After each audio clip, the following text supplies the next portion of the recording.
Good evening, Ignite DFW 10.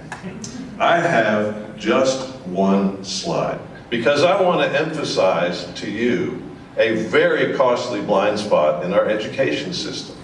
A blind spot that is unsustainable, drives an epic failure to launch, and we do it every year. What am I talking about? Well, combined, Tarrant and Dallas County graduate roughly 50,000 high school seniors every year. 8 out of 10 come from low socioeconomic households. 9 out of 10 of them enrolling in college will drop out, 9 out of 10.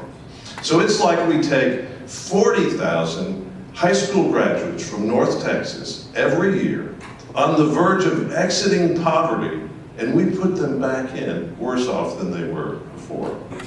You see, the average dropout will have $25,000 in debt. They'll owe their departing school funds, preventing them from re-enrolling anywhere else, and their grants are frozen. It's a tragic setup for our kids, and it's costing you and me a fortune. How does this happen?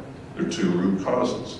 Number one, the way that our schools are incented, our high schools are incented to advise graduating seniors. And number two, the way our universities are not being managed. So in high school, the prevailing voice is, how many kids can we get into how many four-year schools with how many millions of dollars in scholarship to brag about? Community colleges are discouraged, and vocational certificates, which we need the most and often they pay the most, aren't even discussed. It's a tragic setup. In our universities, our kids are treated like bank customers receiving $12,000 to $20,000 a year in debt. Their grants are taken and the universities make no commitment to see them complete.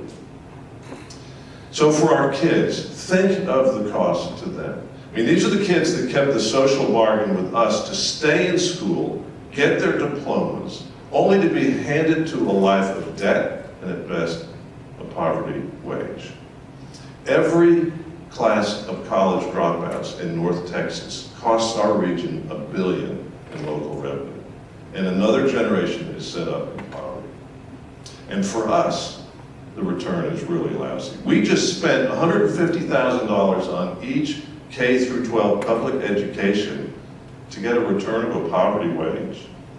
Texas taxpayers lose $80 to $120 million a year on public grants that fail to produce degrees. So what do we do about it? I want to give you 3 simple things. Number 1, insist and measure that your local school boards are committed to our high school graduates' career readiness. For example, does your high school have a vocational academy? Most don't. They're easy to get one. Number 2, we need to eliminate the infamous Texas top 10% rule. In fact, you may not know, if you graduate from an underperforming high school, the top 25% are guaranteed a seat in a 4-year college. And last but not least, get involved, either with an organization like ours, Scholar Shop, or at the state level with 60 by 30 TX. There's plenty online, look them up, get involved. Think about the amazing growth of North Texas over the last 20 years. But know that our population living in poverty for the same period grew 8 times faster. And this costly blind spot is the root cause. So y'all, we're Texans, we're tough, we're innovators. Let's ignite, let's step up and fix this. Thank you, and God bless you.